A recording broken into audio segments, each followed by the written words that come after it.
and welcome to the final session of the marriage preparation course. Did you know that kissing is good for you? According to scientists, frequent kissing stabilises cardiovascular activity and decreases high blood pressure and cholesterol. There are several other medical benefits. On the dentistry front, kissing fights plaque and prevents cavities because the extra saliva helps clean out your mouth. And on the diet front, apparently we lose 12 calories during every passionate kiss. So 3 kisses a day of 20 seconds each will be enough to make you lose a whole pound in weight. Clearly, the record holders for the longest kiss ever realised that there were benefits. The Guinness Book of Records listed that their kiss lasted an incredible 417 hours. And one final encouragement about kissing. Apparently, our brains have special neurons that help us find each other's lips in the dark. I find that immensely reassuring. This session, we're going to be looking at how shared goals and values strengthen our relationship. Marriage provides us with one of the greatest opportunities in life and one of its greatest challenges. The opportunity to build the most intimate of relationships. And the challenge to learn what it means to love another person, to look beyond our own needs, to find out what is important to them and then to make adjustments as a result, doing things that mean a lot to them, not doing other things that upset them. I've never been very good at a three-legged race. I mean, running on your own is one thing, but when you've got to put one foot in front of you with someone tied next to you, well, that's a whole different... But people say marriage is a bit like a three-legged race. You're no longer two individuals making your own decisions and running your own lives, but a couple that needs to move forward together in unison. You're not running on your own, you're running with someone else. And it feels uncomfortable at times and really difficult, and you fall many times. But when you get the right pace and you've got your stride in unison and the rhythms flowing, then there's fantastic advancement, and it's a lot of fun and it brings a lot of joy. I found that if I'm going to get good at anything, then I need some training, whether it's a three-legged race, playing tennis, or learning to use my computer. A helping hand from a professional, at least someone who knows more than I do. But how many married couples seek help and support to build a strong marriage, and where do they turn? We've been married about 14 years, and we've got a good marriage, but 2 years ago Joe decided that it'd be good to go on a marriage course to concentrate a bit more on ourselves and a bit more on our marriage, because we've got 4 children and lead busy lives and stuff. So I agreed, and so we went on the marriage course, and it was really good. Yeah, we found the whole course really helpful. It's made a real difference, a real improvement to our marriage. One thing we found really good was the area of conflict, and we realised in the course that when we argued, we were arguing about how we were arguing and not the issues. And it's given us the tools to deal with conflict and to get to the nitty-gritty of what the matter is and to resolve it well and quickly. We're definitely getting better at this, so it seems that if you want a strong and healthy marriage that lasts the distance, it's worth investing time and effort in making your relationship work. Going on a marriage course 2 years into marriage is one thing you may want to consider, and it also helps to have friends and family around you to encourage and spur you on. We're going to look now at 4 things that enable us to match our strides to each other in marriage. First, marriage involves changing our behaviour. I remember some years ago saying to my wife, Diane, darling, if you could change anything at all about me, what would it be? I rather hoped she would have to think about it for a while, but Diane didn't hesitate. She said, darling, when you shave, you always leave the stubble around the sink. And she said, I'm not sure exactly how you do it, but you get shaving foam up the wall higher than head height. And you always roll the towel in a wet ball and throw it in the bath. I would like you to remove the stubble and the foam, fold the towel up and put it over the radiator. And I can remember saying, is that it? And she said, that will do for starters. You know, I thought so much about that. At that time, Diane wasn't working outside the home. She has worked outside the home, but just then, she was a full-time homemaker. And I can imagine her saying to herself, you know, Rob, just now, looking after the home is my job. Tidying the place and just looking after you and the kids, and I get a lot of my identity from that. And when you and the kids treat the place as though Hurricane Flora has just visited us, what you say to me is, what I do doesn't matter. And Rob, what you're really saying to me is, who I am doesn't matter. And it dawned on me that day that although there were no doubt big things I had to change, it was by some of these small things that Diane actually made a judgment of whether or not she really mattered to me. Loving means going on listening to our husband or wife and going on adapting our behaviour for their sake. Our attitude in marriage has to be expecting to give more than we take. That kind of loving is costly and will inevitably mean us having to make sacrifices. But at the end of the day, learning to love is what life is all about. And marriage, as we said before, is probably the best training ground for it. What I've learned is that some people don't like to watch every football match that's shown on the television, which is quite strange, but so I now try to make sure that I don't watch every match that's in the box. I watch the odd match, because you've got to spend quality time in the evenings with your partner. So, I mean, that's something that I've learned that I didn't really, realise when I first met, Hazel's not a fan of sport as such, so that's something that I've had to learn, that it's not just about what I want, it's about what we want as a couple as well. First, marriage involves being prepared to change our behaviour. Second, marriage involves being healed of our past. We all come into marriage carrying with us influences from our background, some positive, some negative. Sometimes, without realising it, these experiences may cause us to overreact. If we were repeatedly criticised as a child or in a previous relationship, we may overreact when our husband or wife asks us to change some aspect of our behaviour. If we felt controlled in the past, we may overreact when our husband or wife suggests a plan of action without consulting us first. Or if we felt abandoned by a parent, we may overreact the first time our partner turns up late. And we need to look at our own reactions and ask, is that reasonable? Is that in proportion to the situation? And change is possible, although generally, change only happens gradually. But as we talk about why we react as we do and forgive those who've hurt us or let us down in the past, we start to change. So secondly, marriage involves being healed of our past. Thirdly, marriage involves letting go of unrealistic expectations. Some of us come into marriage expecting our partner to love us perfectly and to meet all of our needs. This may be because we have an unrealistic view of marriage, or maybe because we've watched too many romantic movies. Or we may have unmet emotional needs from our childhood. Maybe we didn't receive much affirmation, encouragement, attention, or were not loved unconditionally by our parents. If we come into marriage expecting our husband or wife to fulfill our craving for these unmet childhood needs, we're putting unrealistic expectations onto them. Our husband or wife can never be the perfect mother or the perfect father we didn't have. They can't even be the perfect husband or the perfect wife. We all have faults. And if we expect perfection, we'll never be satisfied. You know, we live in a consumer society, and sometimes we believe we have the right to perfection, even in our marriage. And sometimes when we're going through tough times, we'll think, why don't I feel in love? You know, the person I should have married is out there somewhere. They're a sexual athlete, they're great at DIY, they'll be stronger with the kids than my husband or my wife. And I think sometimes it's that elusive, mythical person that we chase. And sometimes people will go through relationship after relationship, just looking for that perfect person. Unrealistic expectations of our husband or wife will lead to a destructive downward spiral. We'll start to make demands of each other. And those demands won't be met, as no one individual can meet all of our needs. We'll then be disappointed, and the disappointment will lead to blame and to criticism. When we get married, we still need other sources of affirmation. That's why we've found that looking to God to meet our deepest needs makes such a difference, and we'll look more at that later. In marriage, we still need other things that excite us and motivate us, such as our jobs, our hobbies, and other interests. Thirdly, then, marriage involves letting go of unrealistic expectations. Fourthly, marriage involves showing appreciation on a daily basis. No marriage can survive a lack of appreciation. Our fiancé must know without question that we believe in them, that we're for them. We must be each other's fans rather than each other's critics. I definitely think that we are each other's #1 fan, but I think that's definitely learned behaviour. I think prior to getting married, you have lots of other people that you champion.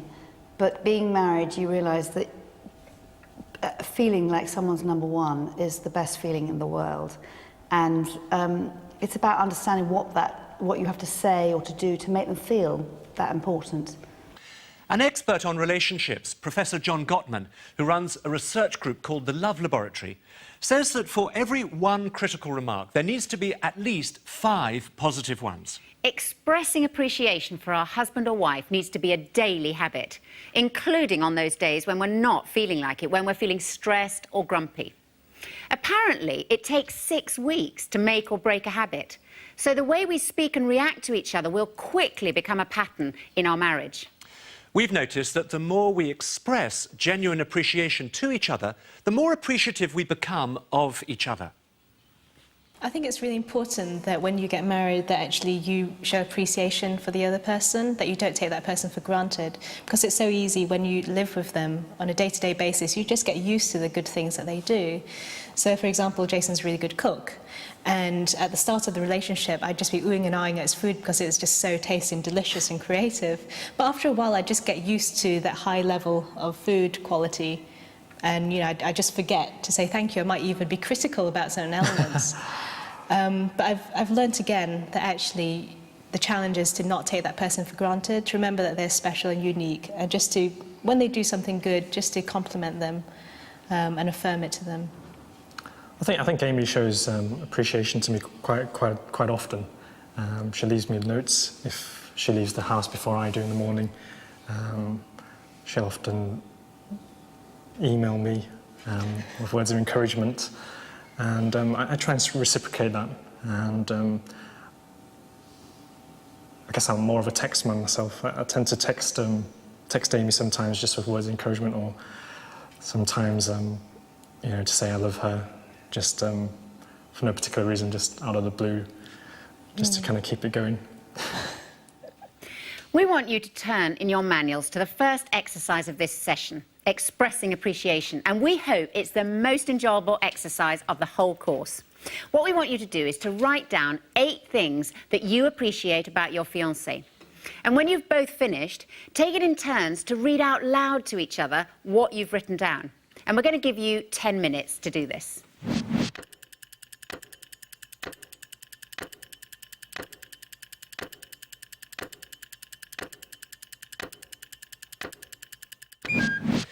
We're now going to look at working out our values. That is, what are our priorities in life, individually and as a couple?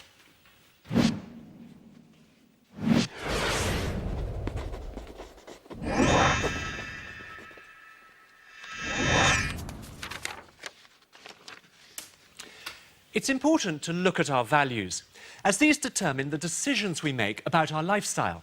And it's our values that affect the choices we make, such as how we spend our time or our money. For example, whether we spend money on a holiday or redecorating the house.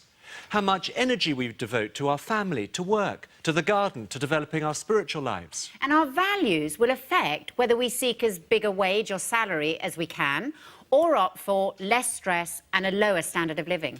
In a marriage, a couple may well have very different personalities, develop different gifts, come from different backgrounds, have a number of different interests. But if we have the same core values and a common purpose, we can build a strong marriage. Working out our values, though, takes time. It means talking about our dreams, our aspirations, our hopes, our longings. It's well worth setting aside time to discuss what's most important to us and then to review our conclusions from time to time. I'm not sure if we have a vision for a marriage as such, but we certainly have some objectives that we want to try and achieve as a couple, and in our part of our marriage preparation we Not came that up we're with achievement orientated or anything.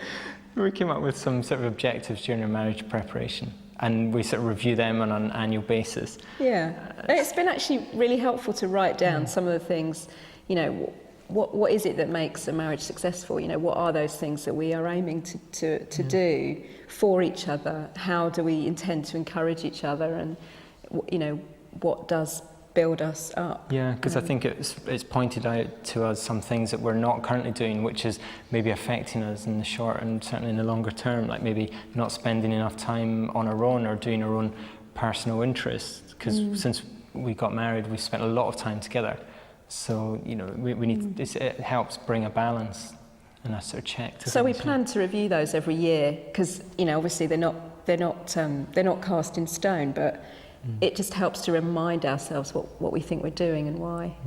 Yeah. As we work out what matters most to us, our core values, we're better equipped to make major decisions together, and we'll substantially reduce conflict between us. Scylla and I didn't do a marriage preparation course before we got married. However, a year into marriage, we went away on a weekend with 5 other couples, all friends of ours and all recently married, to get some practical advice from an older couple. At that time, I was teaching while Scylla was still at art college. On that weekend, we were asked to work out the value we gave to different areas of our lives and to put them in a list in order of priority. By the end of the 2 days, Scylla and I had agreed on the order of 5 things that were most important to us.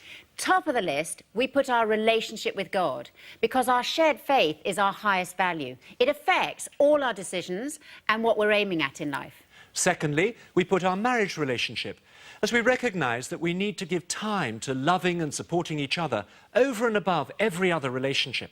Thirdly, we wrote down children, if and when we had them. Fourthly, we put our jobs, or for Scylla at the time, art college. And fifthly, we put our involvement with our church community. We recognised how much we enjoyed our involvement there, but saw how easily it could take up most of our free time, so that the things higher up on the list might be neglected as a result. Even before the weekend, we realised we weren't managing our time very well. We found there was just so much going on in our lives, our jobs and studies, our friends and families, our activities with the church, our desire to keep fit and to play sport. And all of this was before we'd even thought about having children. Making that list of our 5 priorities helped us to live more in line with our values. One decision it affected, bizarrely, was what type of car we had. When we were first married, we had an old Renault 4.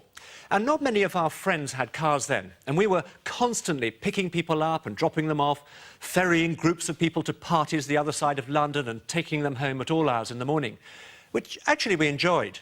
Unsurprisingly, though, this old Renault started to fall apart and we needed a new car. We had about £200 to spend. Back in 1977, it was a lot of money. It was just under Nicky's monthly salary. A cousin of mine told us that he was thinking of selling his old sports car for about double that amount. We were a bit worried about the price and about how we were going to keep up our taxi service with so much less space. Then suddenly we both realised a 2-seater car was the perfect answer to the increasing problem of never having any time on our own. I can't quite remember how we sorted out the money issue, but we bought the car. I'm sure I had some money stashed away somewhere for such eventualities. Anyway, that summer we drove 5,000 miles to Greece and back in that sports car, breaking down roughly every 400 miles. The challenge of keeping the car going, different expectations about whether we slept beside the road, generally my preference, or stayed in a hostel, usually Scylla's idea, and the intense heat probably made it the most challenging weeks of our marriage. But we had lots of time together, and we never regretted the decision about buying that car. The point is, as much as we value our friends and enjoy helping other people, having made our list of priorities, we realised the car was going to be a great way of ensuring we spent time alone together. Admittedly, there probably were other ways we could have done it. More generally, we know that unless we'd worked out our core values and literally written down that list of the top 5, we'd have struggled a lot with making time for our priorities. Even now, when the urgent things in our lives take over, those things that shout the loudest, when life just goes crashing on, when we find that one or other of us gets overtired and out of sorts, then we have to go back to our list. And that list helps us to say no where we need to say no, in order to get our lives going better again.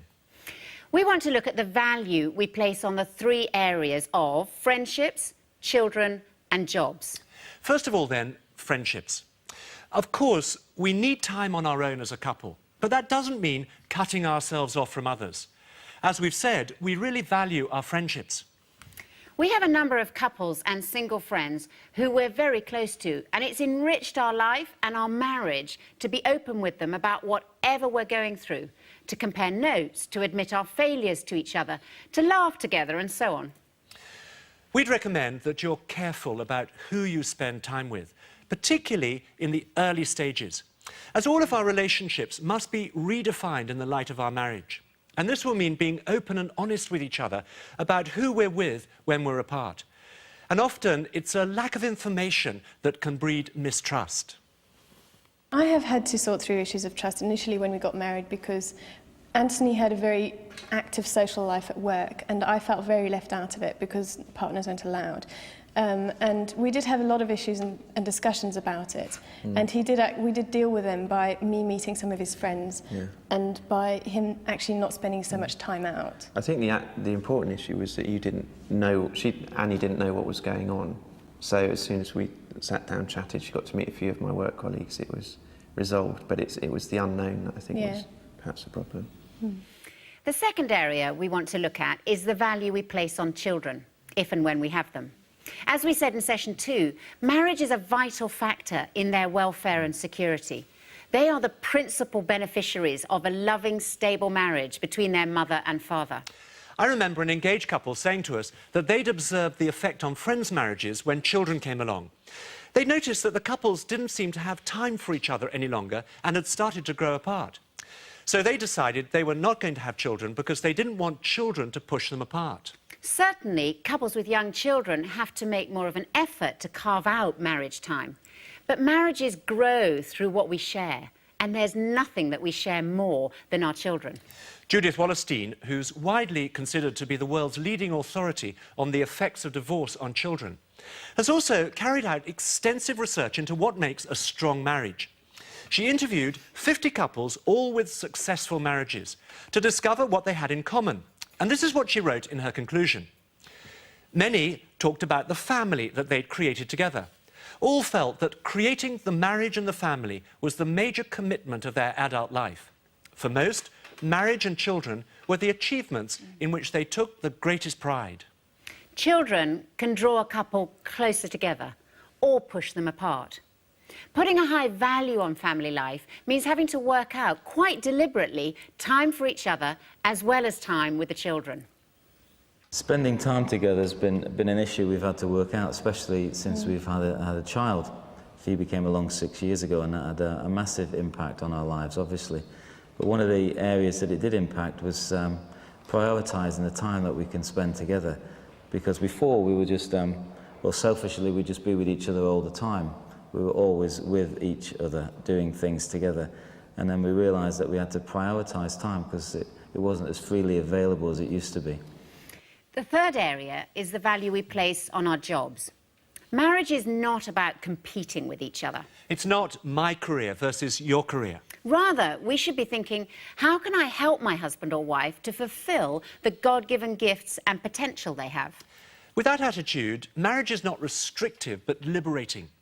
It means that we can work out how we balance the demands of our respective jobs. It's also worth talking together about whether you both expect to carry on working full-time if and when children come along. 50 years ago, husband and wife tended each to have clear roles. The husband expected to be the wage earner, while the wife expected to be the full-time homemaker and childcarer. But today, those expectations have changed, and each couple has to work it out for themselves. Certainly, there are more opportunities today for couples to be creative. For example, one of them could work part-time for a while or work from home so as to be there for the children. It's clear that preschool children thrive on the full-time care of a parent. Sometimes parents have no option but to work a full day, especially lone parents. But it's increasingly become the norm in our society for both parents to expect to work full-time. The Trade and Industry Secretary, Patricia Hewitt, was quoted as saying this recently: "When I look back, I wish I had worked part-time when my children were younger. I had a live-in nanny, but I always loved being with my children. And if I had my time again, I would do more." We'd encourage you to think through together what value you put on work and children, and to take a long-term view so that you don't have similar regrets in years to come. Talking about our values draws us closer together and helps us shape our decisions about small, everyday issues or radical and life-changing ones. Well, 6 years ago, we went away for a weekend to work out our values. And I think what we saw in that process was that before we were sort of like these two individuals in a marriage just chugging along, doing our various things. But we never really come together and said what was important to us as a couple. So I felt we sort of went into the weekend as two I's and we came out really as a we. And that was very, very important. Yeah, it's great. A couple of things we decided was that I really saw that I valued spending time with the family and having a particular vocation that I was really wanted to do, but I hadn't been doing for years and years and years. Those are way more important than the career I'd been doing, which was making money, but wasn't really that satisfying anymore. So actually, on the Monday morning, I went in and resigned my job. And I'd always wanted to work with Deb and spend more time with our daughter, who was delighted. She said, "Oh, you're not a nighttime daddy anymore." It's fantastic. So it just really worked. And yeah, it just really worked out. In today's me-centred culture, the overriding question is, how can I be happy? How can I be fulfilled?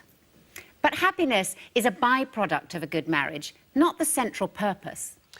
Before you do the next exercise, we're going to read a piece that has inspired us each time we hear it. It was written by a man called Dietrich Bonhoeffer, a German pastor who was imprisoned during the last war for his opposition to the Third Reich and tragically put to death just before the end of the war. But while he was in prison, his niece got married, and had he been free, he would have taken her wedding. However, he wrote a sermon that was smuggled out the night before and was read out at the service. This is part of what he wrote. Marriage is more than your love for each other.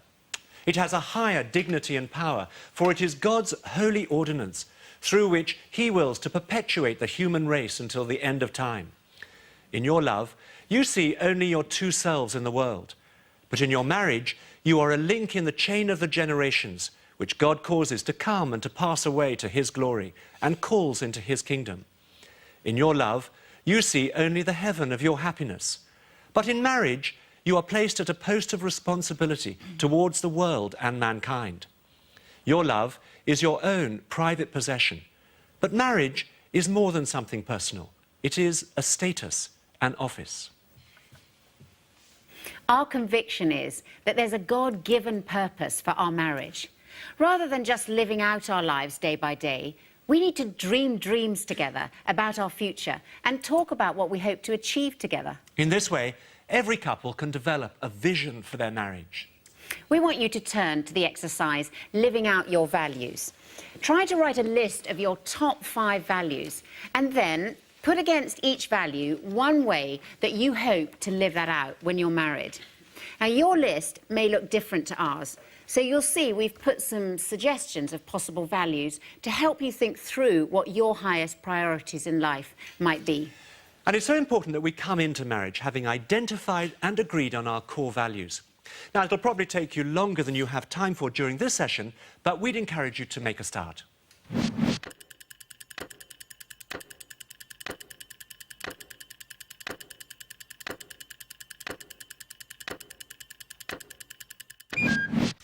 Developing a successful partnership involves working out which roles each of us will take on and which roles we'll share, with the understanding that marriage is an equal partnership.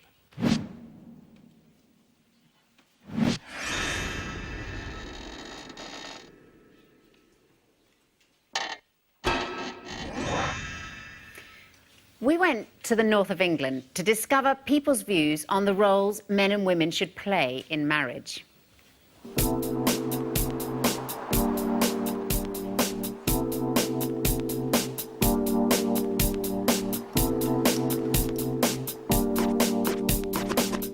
I think there should be different roles between a man and a woman? No. No. What's the same? I don't think there should be any difference between the roles of man and woman. I think man is in charge of the house, I believe. I don't think there should be a role, but I think it helps often if there is. But then every relationship's different. It's about how two people fit together. I think especially in this century, in this day and age.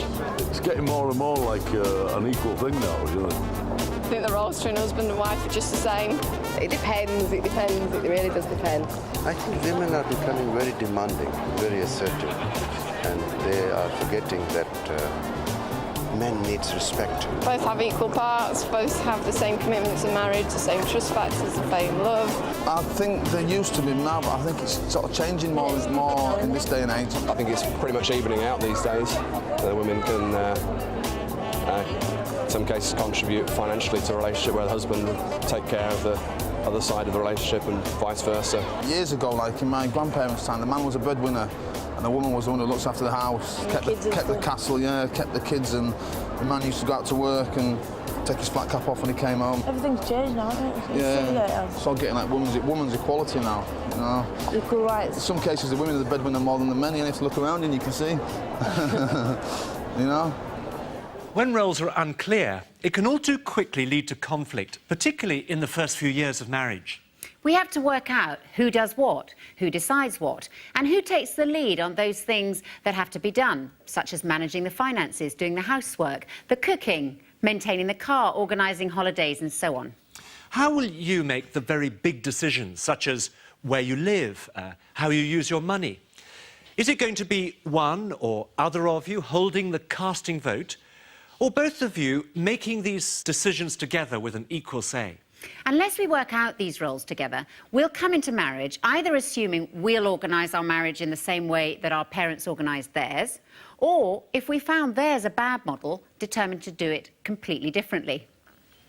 When we were first married, I had that kind of traditional expectation of what our marriage would be like. I really expected to be cooking and making choices about colours and how we decorated our home, for example.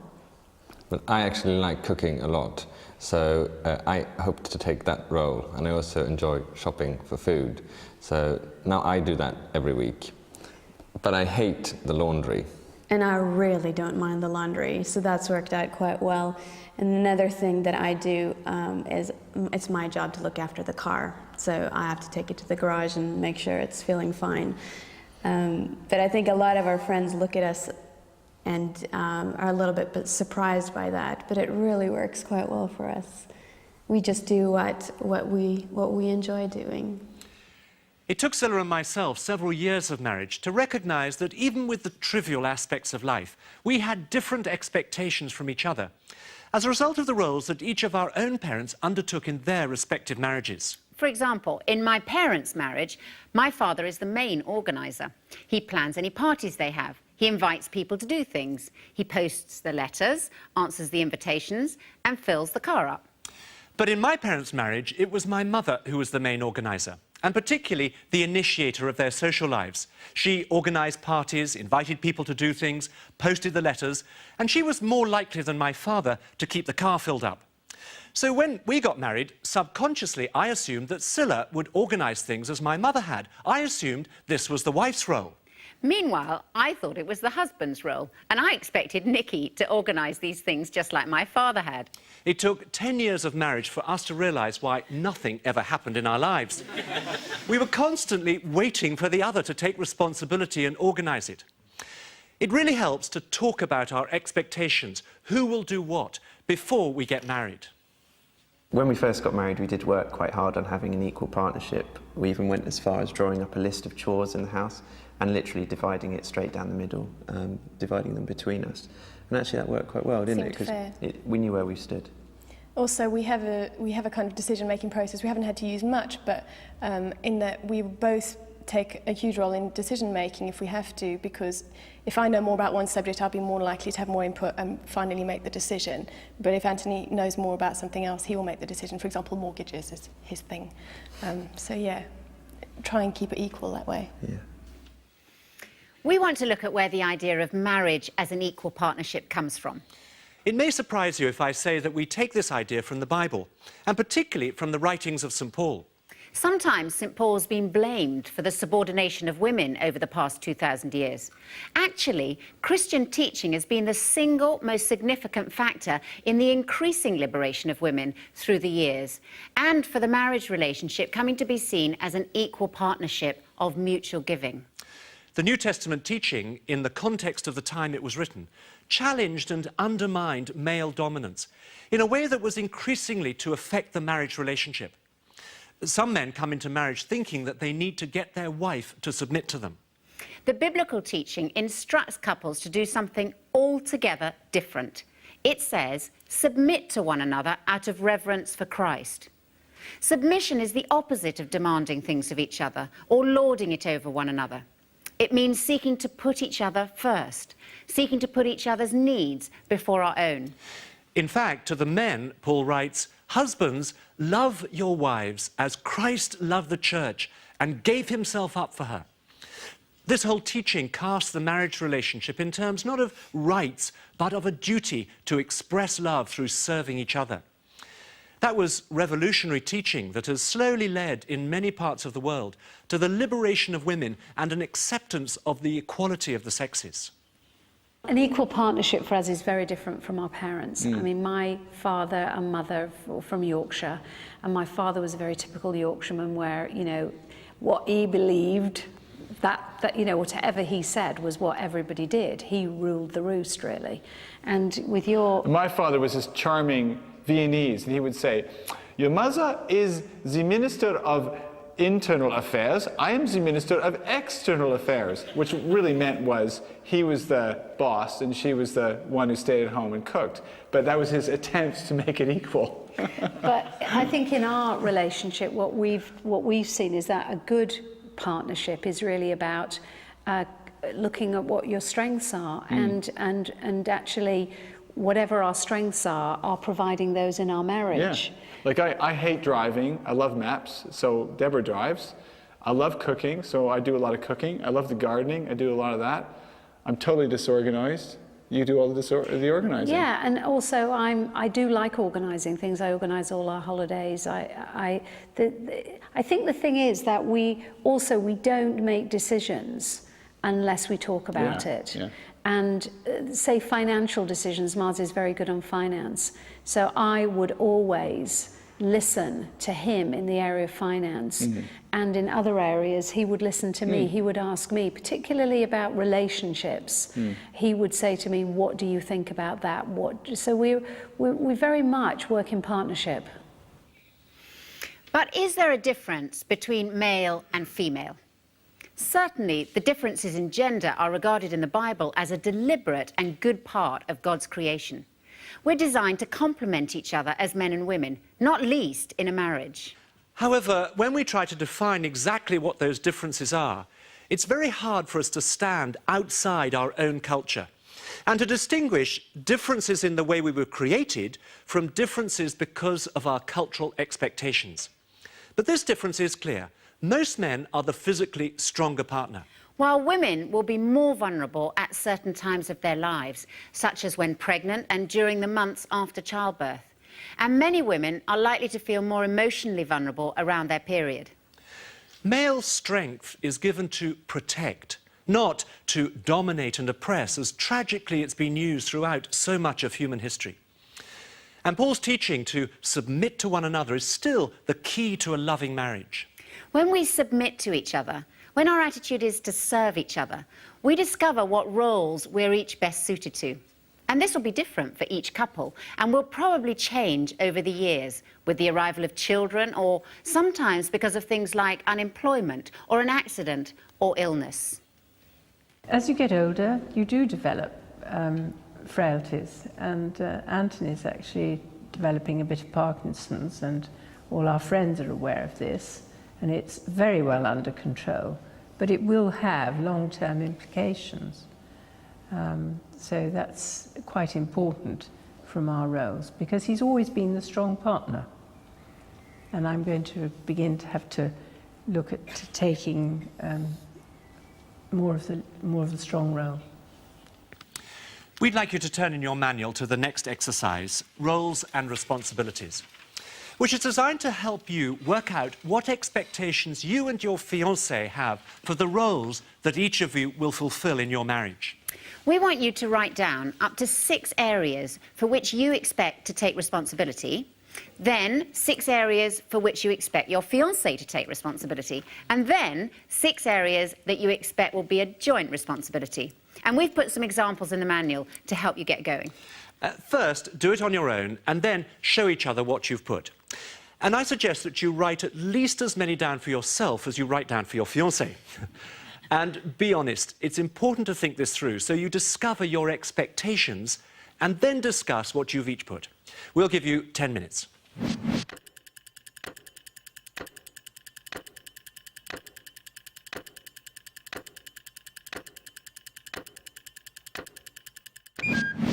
For our final section, we want to look at building spiritual togetherness.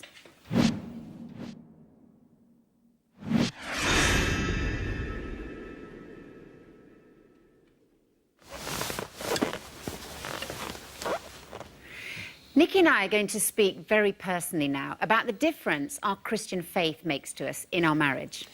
In this diagram, we've tried to represent our own experience. You'll see at the top of the picture we put God with ourselves at the bottom. And it works as a sort of triangle. As we've each received and known God's love, his forgiveness, and a sense of his purpose for our lives, we found that we're better able to give to each other. Having our faith at the centre of our marriage is a great source of strength for us. Our faith has made all the difference to our relationship. I don't think our marriage would have survived without us independently each having a very strong faith. Yeah. That's true, isn't it? Yeah, I would say without a doubt. There have been times in our relationship when I don't think anything else would have kept us together. And so really... I think it's really true to say that each of us love God so much that we could not break the covenant that we made with him when we married. And that sometimes has been the only thing, early on particularly, that kept us together. Many couples have told us that getting married or having children has made them think more about their beliefs. If you'd like to do that, a good way of exploring the Christian faith is doing a course together like Alpha. For Nikki and me, our shared faith has been a great connector in our marriage. One way we express our shared faith is by praying together for a few minutes each day if we possibly can. We know that some of you already pray together, and we want to encourage you to go on doing that once you're married. For others of you, this may be a totally new thought. In fact, it may seem like a very radical thought, and you can't imagine that you could ever do this. Actually, prayer is a very private activity for many people. But when we pray together, it can bring great intimacy. We've found in our marriage that praying together is, I think, one of the most important things. And it's not something which, again, comes naturally. It's something which we, consciously, I think, have to make some time for and spend some time doing. But the benefits are enormous because we're supporting each other in a really intimate way, because we're really understanding each other's deepest needs. On a level that you might otherwise be unaware, and that's a precious thing. When Stella and I pray together, we simply ask each other, what can I pray for you today? We focus on each other's needs. Sometimes it'll be the same thing day after day, maybe a situation at work or maybe at home. I remember when our children were all very young and I was permanently exhausted, asking Nikki almost every day to pray that I'd have more patience with them and more physical energy. It made an incredible difference, and I felt Nikki's support as he never got tired of praying the same thing for me. Over the years, we've recognised we don't always feel like praying. But we've also realised if we start by saying thank you to God, it changes our perspective and helps us to see things more positively.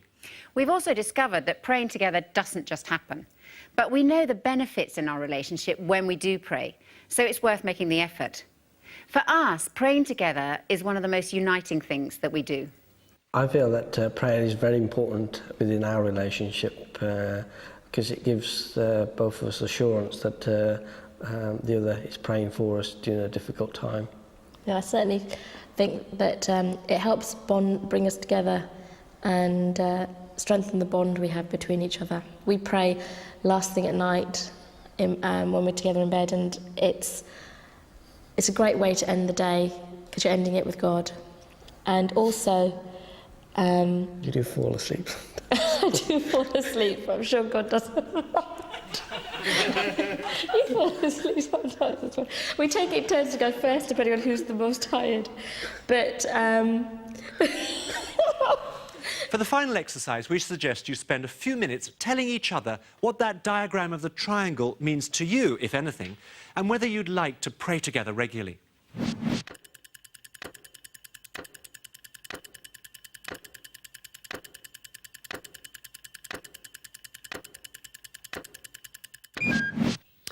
Well, our final interview couple is Jules and Ben. They've been married for just over 2 years. Welcome. It's lovely to have you here. Thank you. It's lovely to be here. We've been talking about changing our behaviour when we get married, and it'd be lovely to hear from you what adjustments you've had to make, each of you, since you've been married. I mean, I think it's a massive difference from when you're single and you get married. I think from a personal point of view, being a single bloke in London, you kind of, a lot of sport I play, and my whole time used to be taken up with rugby every Saturday, and then in the summer it was cricket. And I think now I have to I've got another person to think of, and I think, well, actually, I should probably be spending more time, a bit more time with Jules, rather than, I just couldn't do that. I couldn't carry on like that. So that was probably the biggest adjustment for me. Yeah. Jules? Oh, well, so many adjustments. One of the biggest adjustments that I've had to make was not discussing things late at night, because I just know for a fact that Ben's not going to listen and he's just switched off. And usually my mind is going around in the evening and I'm thinking about things and I want to talk about things. But I've learned I've had to choose my moments, otherwise I just end up being frustrated. And Ben just wants to go to sleep. So that's the biggest adjustment I've had to make. Great. Now, one of the other areas we looked at is which roles we each take on in a marriage. And what about for you? Did you have sort of fairly set ideas of what each of you would do when you got married? Well, I don't think it was anything we particularly discussed. I think it was just something that came very naturally to us. Like, Ben looks after the money, because I'm not very good with money, and I tend to look after the more social side. Yeah, I would be hopeless if I was in charge of the social diary. We'd literally be sitting there every night thinking, yeah. Oh, why doesn't everyone ever ring? Or, why are we sat here again doing nothing? So Jules is much better at that kind of thing. I think I'm more kind of practical sort of stuff, Yes. We've also talked about working out our values, and it'd be great to hear again from you what you've done in terms of working out your priorities and the values that really... Yeah, I mean, I think we were quite lucky because we're very similar. Obviously, our values, we've talked about it, and the number one value is obviously our relationship with God, then our relationship with each other and our marriage. We also come from very strong families, very strong family units, which is, they're different in terms of the way that the families interact with each other, but they're very strong and very close. So that's obviously a massive priority as well. I don't know. And in terms of those differences, what would you say some of those are? Well, describe your family.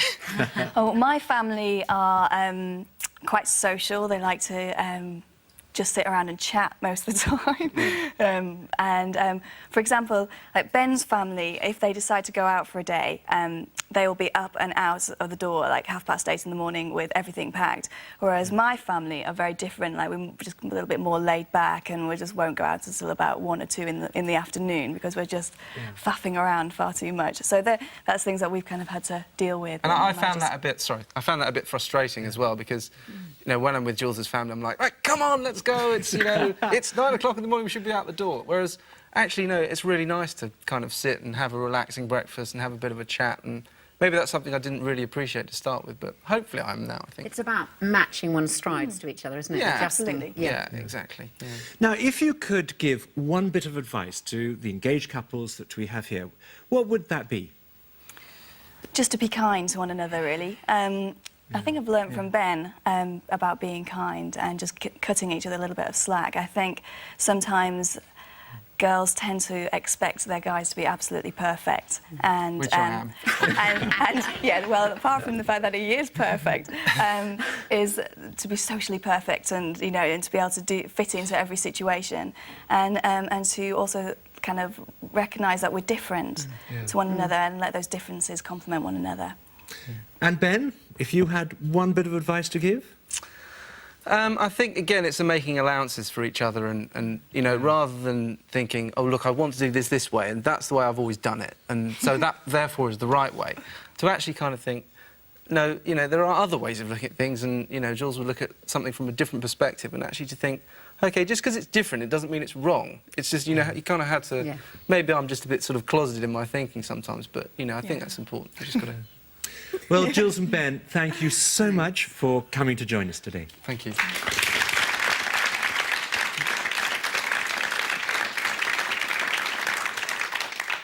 We're now going to hear the final reading from 1 John chapter 4.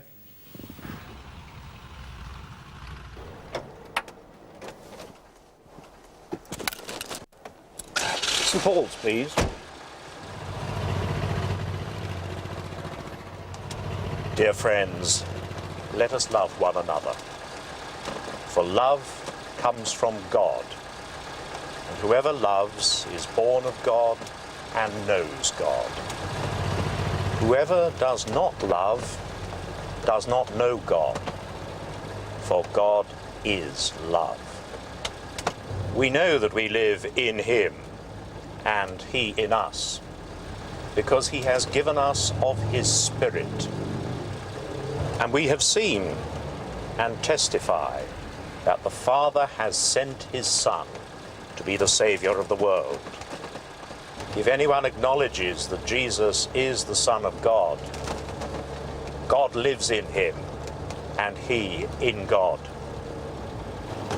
And so we know and rely on the love God has for us. There is no fear in love, but perfect love casts out fear. Because fear has to do with punishment. The one who fears is not made perfect in love. We love because he first loved us. Thanks very much.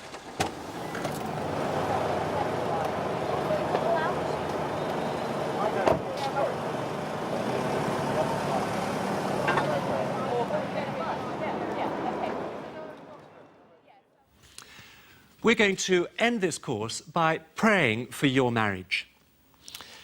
Lord Jesus Christ, we ask that you would bless each couple on this course in the love that they have for each other. We pray that their partnership in marriage may be a source of great joy and encouragement, not only to them, but also to many other people. We ask that you would guard, strengthen, and help them to build a marriage that lasts a lifetime. We ask this in Jesus' name. Amen. We hope very much that you've enjoyed this course. We also hope that you have a wonderful wedding and a very happy and a lasting marriage. Goodbye. Goodbye.